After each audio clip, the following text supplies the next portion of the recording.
आप कहते हैं कि हम टेंशन में हैं महाराज जी, बड़ी टेंशन है, टेंशन भी है, और आप कहते हैं कि हमारी गाड़ी भगवान चला रहे हैं, हमें भगवान पे भरोसा है। या तो भरोसा होगा या तो चिंता होगी, दोनों एक साथ कभी नहीं हो सकते, है ना। गाल भी फूल जाए, ठहाका भी लग जाए, दोनों एक साथ नहीं हो सकते। या तो टेंशन है, आपको टेंशन है तो भरोसा नहीं है, और भरोसा होगा तो फिर चिंता नहीं होगी। आप लोग क्यों नहीं भगवान पे भरोसा करते, क्यों नहीं भगवान पे विश्वास करते? महाभारत के युद्ध से क्यों नहीं सीखते?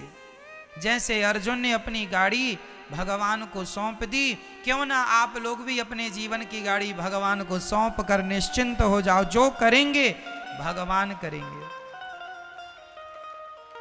मारने वाला है भगवान, बचाने वाला है भगवान, मारेगा भी वही, बचाएगा भी वही, भूखा भी वही रखेगा और पेट भर खवाएगा भी वही। तो जब सब उसी को करना है तो फिर आप चिंता किस बात की करते हैं?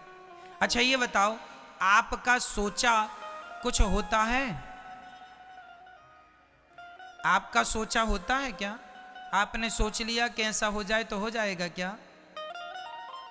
जब आपका सोचा कुछ नहीं होता, आपका चाहा कुछ नहीं होता, तो हम कहते हैं आप सोचो ही क्यों? क्यों सोचना है? सब भगवान कर रहे हैं, उन्हीं को करने दीजिए, हम तो देखो निमित्त मात्र हैं। बार बार मैं इन शब्दों को दोहराता हूं ताकि आपको किसी भी प्रकार से समझ में ये बातें आ जाएं। हमारी सफलता के जिम्मेदार कौन है? भगवान चाह रहे हैं कि आप जीत जाएं, इसलिए जीत गए। यदि आप हार गए हैं, असफल हैं, तो ये सोचो कि ये भी ईश्वर की मर्जी है। उसकी मर्जी में यदि चलो वो मुझे असफल ही रखना चाहता तो मैं उसकी मर्जी में खुश रहूं। जैसे भगवान रखें, जैसे रखें राम जी, रहना चाहिए, और सीताराम सीताराम कहना चाहिए। हर हाल में खुश रहने की आदत बनाओ, टेंशन मुक्त रहो, चिंता मुक्त रहो, जो करेंगे भगवान अच्छा करेंगे। एक पिता को चिंता होती है, महाराज मेरी बेटी सयानी हो गई है, बताओ मैं शादी करूं, लड़का ही नहीं मिल रहा है, महाराज जी बड़ी टेंशन है, बेटी का विवाह कैसे होगा? भाई लड़का देखो तुम मन लगा के, कर्म तुम करो मन लगा के, चिंता ना करो, जब समय होगा अपने आप हो जाएगी, तुम कर्म करते रहो लेकिन चिंता ना करो। आप लोग चिंता करने लग जाते हैं। भैया को जगाइयो जरा। चिंता नहीं, चिंतन करना है। क्या करना है? क्या करना है मेरी मां? चिंतन। जो करने वाले हैं वो कौन है करने वाला? पितामह भीष्म ने प्रतिज्ञा ले ली, कल के युद्ध में पांडवों को मार डालूंगा। ये प्रतिज्ञा किसने ली थी महाभारत में? भीष्म पितामह ने। द्रौपदी दौड़ी दौड़ी रात्रि के 11 बजे आई, अरे कन्हैया सुन रहे हो, मेरे पतियों को मारने की प्रतिज्ञा पितामह ने ली है, बताइए मैं क्या करूं? भगवान बोले तू जान, तेरे पति जाने मैं क्या करूं, मैं तो युद्ध लड़ ही नहीं रहा हूं। द्रौपदी बोली मेरे पतियों की, पितामह की प्रतिज्ञा कभी अधूरी नहीं होती, पितामह सदा अपनी प्रतिज्ञा को पूरी करते हैं। हे दीन बंधु, हे दीनानाथ, हे नंद नंदन, हे श्याम सुंदर, मेरे पतियों की रक्षा कीजिए। भगवान बोले चलो अर्जुन से बात करते हैं। अर्जुन के पास गए तो अर्जुन बढ़िया खर्राटे दे के सो रहे थे, खर्राटे मार रहे थे, बढ़िया गहरी नींद में सो रहे थे अर्जुन। भगवान ने जगाया, अर्जुन जागो। अर्जुन ने कहा क्या हुआ, क्यों जगा रहे हो आधी रात को? भगवान ने कहा कल के युद्ध में पितामह ने प्रतिज्ञा ली है, कल तुम्हें मरना होगा, पांडवों को मारने की प्रतिज्ञा पितामह ने ली, कोई योजना बनाओ, रणनीति बनाओ, कल का युद्ध कैसे करोगे? तुम सो रहे हो। अर्जुन ने कहा कन्हैया सोने दो, आप भी सो जाओ मेरे पास, यहीं सो जाओ। भगवान बोले क्यों, तुम्हें नींद आ रही है? कल के युद्ध में, कल निर्णायक युद्ध होने वाला है। पितामह भीष्म की प्रतिज्ञा कभी झूठी नहीं होती। अपने बचाव की कोई प्लानिंग क्यों नहीं करते? अर्जुन ने मुस्कुराते हुए कहा, कन्हैया, जिसके रक्षक आप हो उस व्यक्ति को चिंता करने की क्या जरूरत है? हम तो निश्चिंत सो रहे हैं, आपके भरोसे सो रहे हैं। हम तो आपके भरोसे सो रहे हैं कि हमारे रक्षक तो भगवान श्री कृष्ण हैं। आपके होते हुए पितामह हमें मार डालेंगे क्या? ये अर्जुन का क्या था? ये अर्जुन का क्या था? देखो, जहां विश्वास पुष्ट है, जहां विश्वास अधिक है, क्या वहां चिंता है? और जहां चिंता है मतलब वहां विश्वास। तो आप में से कितने लोगों को भगवान पर विश्वास है? यदि है तो फिर अब ये बताओ कि आप में से चिंता किस किस को है? मेरी मां, चिंता नहीं, सौंप दो, अब सौंप दिया इस जीवन का सब भार तुम्हारे हाथों में है। जीत तुम्हारे हाथों में है, हार तुम्हारे। कर्म करना हमारा काम है, कर्म करना हमारा काम। कर्म हम करें, उसका परिणाम क्या होगा ईश्वर जानते हैं। इसलिए निश्चिंत हो जाओ भगवान के भरोसे। टेंशन नहीं, चिंता, खुश रहा करो, प्रसन्न रहा करो। ये सोचकर कि ये आज बताओ सूर्य भगवान आए, किसकी मर्जी से आए, आपकी या मेरी? बोलो मेरी मां। आज रात होगी किसकी मर्जी से? ईश्वर की। ये सृष्टि चल रही है किसकी मर्जी से? हम लोग लड़कपन से जवान हो गए, जवान से बुढ़े हो गए, किसकी मर्जी से आप बदल रहे हैं? आप क्यों नहीं, कल पैदा हुआ बच्चा आज ही जवान क्यों नहीं हो गया? उसे जवान होने में क्यों 20-25 साल लगते हैं? तुम्हारे हाथ में सब कुछ है तो तुम पैदा होते ही जवान हो जाओ ना। क्यों? तुम्हारा कुछ भी नहीं है। तुम्हारी ग्रोथ जो दिन दिन होती है वो तुम्हारी मर्जी से नहीं होती, ईश्वर की मर्जी से होती है।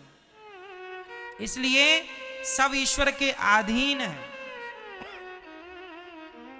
भगवान का चिंतन करना सीखो, भगवान पर विश्वास करना सीखो, भगवान के चरणों में आत्मसमर्पण करना सीखो। जब आप समर्पण कर देंगे तो आपकी गाड़ी भगवान ही चलाएंगे, उनके भरोसे खुश रहा करो बस। हम लोग अहंकार कर लेते हैं, जरा सा कमाने लग गए, जरा सा पैसा कमाने लग गए, हम कमा रहे हैं, हम पैसे वाले हैं, हम ये हैं वो हैं। अहंकार तो देखो आदमी का, आजकल का आदमी ना ऐसे चलता कैसे, ऐसे ऐसे अकड़ देखो जरा, ऐसे चलता है जैसे ये राजा हो, सब इसके गुलाम हैं। आप लोगों के पास कितना पैसा है? 10 लाख, 20 लाख, 1 करोड़, 10 करोड़, 50 करोड़, 1 अरब, 10 अरब, 100 अरब, कितना? जितना बोल रहे हैं इसी के अंदर होगा जो भी होगा।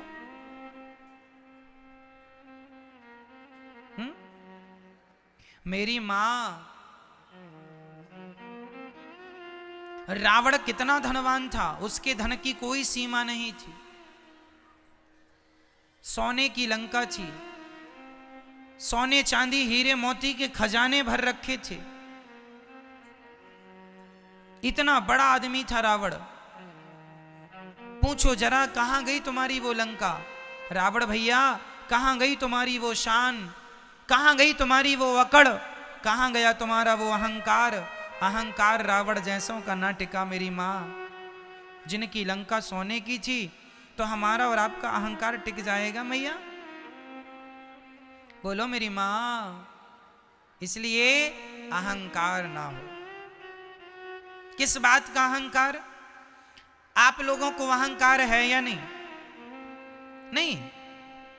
मैं बताता हूं आपको अहंकार किस बात का है। ये बेटा मेरा है, मैं इसकी मां हूं, ये भी अहंकार ही है। मैं इसका पिता हूं, ये भी अहंकार ही है। ये घर मेरा है, ये भी अहंकार ही है। मैंने तुम्हें रोटी दी, ये भी अहंकार ही है। मैं ना होता तो तुम मर जाते, ये भी अहंकार ही है। इसलिए इन शब्दों का प्रयोग कभी नहीं करना चाहिए। जो बेटा आपका है, बेटी है, पति है, पत्नी है, घर है, गाड़ी है, पैसा है, ये मेरा है ऐसा ना कहा करो। ये सब कुछ भगवान का है। ईश्वर ने हमें केवल जिम्मेदारी दी है संभालने की, हम संभाल रहे हैं बस। हम मैनेजर हैं, मालिक नहीं हैं। आप किसी बच्चे की मां नहीं हो। ये जो आपका बेटा है, ये आपका बेटा है ना मेरी मां। आप कहती हो ये बेटा मेरा है, तुम केवल इसलिए तो कहती हो मेरा बेटा क्योंकि तुमने 9 महीने गर्भ में रखा है। 9 महीने गर्भ में रखने से आपने कह दिया ये बेटा मेरा है। लेकिन जिस परमात्मा ने तुम्हारे बच्चे को आंखें दी हैं, आंखों की कीमत जानते हो बाजार में कितनी होगी? आंखों के इलाज में करोड़ों रुपए लग जाते हैं। जिनके इलाज में करोड़ों लग रहे हैं उन आंखों की कीमत क्या होगी? ये अनमोल रतन है। परमात्मा ने आंखें दी, परमात्मा ने सुनने को कान दिया, परमात्मा ने चलने को पांव दिया, परमात्मा ने खाने को बोलने को मुंह दिया, सब ईश्वर ने दिया। तुमने तो केवल 9 महीने पेट में रखा, तो पेट में रखे हो इसका इतना अहंकार कि ये मेरा बेटा है। तुम्हारा बेटा पैदा होए तुरंत भगवान को सौंप दो, हे नाथ ये आपकी संपत्ति है, आपको सौंप रही हूं, ये आपका है, आप जानो, आपका काम जाने। हाँ, मैं यदि आपने मुझे मां बनाया है तो मैं इसको मां बन करके इसकी जिम्मेदारी पूरी करूंगी। इसे नहलाना, धुलाना, खिलाना, पिलाना, संस्कार देना, खड़ा करना, ये मेरी जिम्मेदारी है। जिम्मेदारी निभाओ, ये ना हो कि ये मेरा है ना, ये सब भगवान का है। बेटी तुम्हारी नहीं, बेटा तुम्हारा नहीं, सब किसका है? सब पर किसका अधिकार है? तुम्हारा था तो छोड़ के चला गया, रोक लेते ना तुम्हारा था तो। इसका मतलब तुम्हारा तो था ही नहीं, तुमने तो झूठा अहंकार बना लिया ये मेरा है। यही बात अपने पिता को, मतलब हर बाप को याद रखनी चाहिए। कोई तुम्हारा नहीं है। जिस घर में आप रहते हो वो घर आपका नहीं। भाव ये बना के चलो कि वो घर भगवान का है। संपत्ति सब रघुपति के यहाँ, सब भगवान का है। तो फिर हम कौन हैं? हम तो भगवान के घर में किराएदार हैं, हम ईश्वर के किराएदार हैं। ये भावनाएं बन जाएं तो आप अपने घर में नहीं, आप स्वर्ग में रहेंगे, ऐसा आपको लगने लगेगा। हमारा घर स्वर्ग है। भगवत भाव से रहना सीखो तो सही। आजकल आदमी, अच्छा ये बताओ, बैंक का मैनेजर जो होता है, बैंक में यदि 1000 करोड़ रुपए रखा है तो बताइए क्या वो पैसा बैंक, क्या वो पैसा मैनेजर का है? बोलो मेरी मां। नहीं, वो पैसा मैनेजर का नहीं है, पर देख रेख किसकी है? देख रेख मैनेजर की है। हिसाब किताब करेगा कौन? मैनेजर। देख रेख मैनेजर की है। मैनेजर बैंक में मैनेजमेंट के लिए होता है। मैनेजर मालिक नहीं है, मालिक तो गवर्नमेंट है बैंक की। मैनेजर केवल वो मैनेजर लाखों लेता है, लाखों देता है, लेकिन लाखों लेने में और लाखों देने में उसका कुछ भी नहीं। क्यों जी? सही है। वो एक मैनेजमेंट के लिए है, उसका नहीं है, पर काम वही करता है। उसी प्रकार तुम्हारे घर में जो तुम्हारा बेटा, बेटी, पति, पत्नी, घर द्वार, फैक्ट्री, मकान, दुकान जो है, सब कुछ भगवान का है। पर तुम मैनेजर बनके तुम मैनेजमेंट करो, तुम संभालो, जिम्मेदारी तुम निभाओ। जैसे बैंक का मैनेजर बैंक को संभालता है, लेकिन वो ये नहीं कहता कि ये बैंक मेरी है। वो ये नहीं कहता कि ये बैंक उसी तरह आप ये ना कहो कि ये पत्नी, ये पति, ये परिवार मेरा है, ये कहो कि ये सब भगवान का है। संभालना आपको ही है, पर अहंकार रहित होकर, अहंकार से मुक्त होकर संभालना है। ये संपत्ति सब रघुपति के यहाँ, सब कुछ किसका है? अरे और तो सब ठीक है, पति पत्नी बेटा बेटी, ये शरीर भी तुम्हारी प्रॉपर्टी नहीं है। आज हमारी एक किडनी कितने की होगी बाजार में बताओ? यदि आप अपनी किडनी बेचेंगी मेरी मां, कम से कम 50 लाख रुपए में बिक जाएगी। हाँ या ना? हाँ या ना? आपकी एक किडनी 50 लाख में बिक सकती है, तो दोनों 1 करोड़ की हो गई।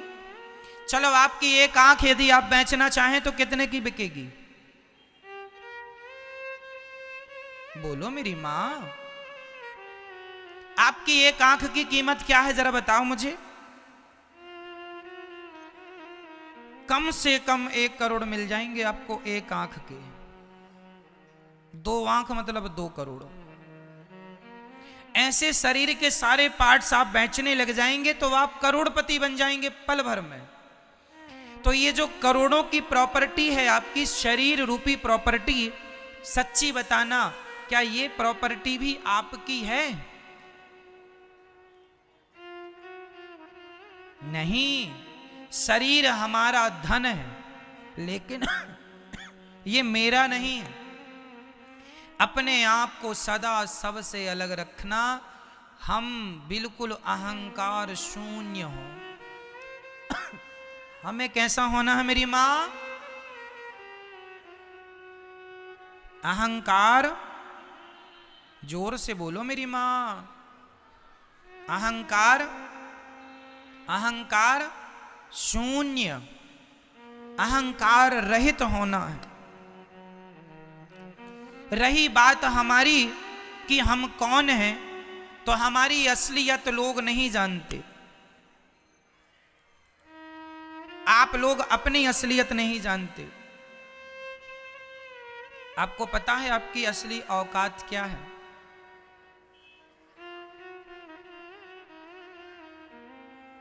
नहीं पता? हमारी असली औकात क्या है? छोटे मुंह बड़ी बातें हैं, बुरा ना मानना मेरी बातों का, लेकिन मैं आपको आपकी औकात दिखाऊंगा। हम सबकी असली औकात क्या है? जो हम लोग बड़ी बड़ी बातें करते हैं, बड़ी बड़ी गाड़ियों में, बड़े बड़े महंगे महंगे गद्दों में लोग सोते हैं, बड़े बड़े बंगलों में लोग रहते हैं। ठीक है, आप बड़े बंगले में, बड़ी गाड़ी में, बड़े आलीशान जिंदगी जी रहे हैं, लेकिन कब तक? एक दिन आपको इन बंगलों से, इन गाड़ियों से उतरकर एक दिन अंत में एक लकड़ी की सैया पर सोना पड़ेगा। लकड़ी का बिस्तर होगा जिसे चिता कहते हैं। सही कह रहा हूं क्या मैं? हम लोग, सब लोग, चाहे अमीर हो चाहे गरीब हो, एक दिन हमारा अंतिम बिस्तर कौन है? बोलो मेरी मां, हम सबका आखिरी बिस्तर क्या है? चिता। एक दिन हम चिता पर जाएंगे और हमारे अपने आग लगाएंगे और हम धू धू करके जल जाएंगे, और जलने के बाद रह जाएगी तो केवल राख रह जाएगी, आपकी और हमारी। कहां चला गया तुम्हारा वो अहंकार? कहां गया तुम्हारा वो घमंड? मेरी गाड़ी, मेरा बंगला, मुझे जानता नहीं मैं कौन हूं? जानता हूं साहब, आज नहीं कल मुट्ठी भर राख बन जाओगे, फूंक मारने से उड़ जाओगे। ये आपकी और हमारी अंतिम औकात यही है कि हम मुट्ठी भर राख हैं, फूंक मारने से उड़ जाएंगे। आज कर लो तुम बड़ी बड़ी बातें, कर लो खूब घमंड, मैं ये हूं, मैं वो हूं, मुझे नहीं जानते, मेरी पहचान ऊपर तक है, ऐसा लोग कहते हैं। ठीक है साहब, बना लो पहचान ऊपर तक, वो सारे ऊपर वाले हवा में उड़ रहे हैं राख बन के, तुम उन्हीं के भरोसे हो ना। इसलिए हमारी असली औकात हमारी मुट्ठी भर राख बनना है। इसलिए हम अहंकार ना करें, शांति से जीवन जिएं। थोड़ा अपमान हो सह लो, थोड़ा सम्मान हो मस्त रहो, खुश रहो, ना अपमान में उलझो ना सम्मान में उलझो, भगवत चिंतन करते रहो। श्रीमन्नारायण चरणौ शरणम शरणम प्रपद्ये श्रीमते नारायणाय नमः।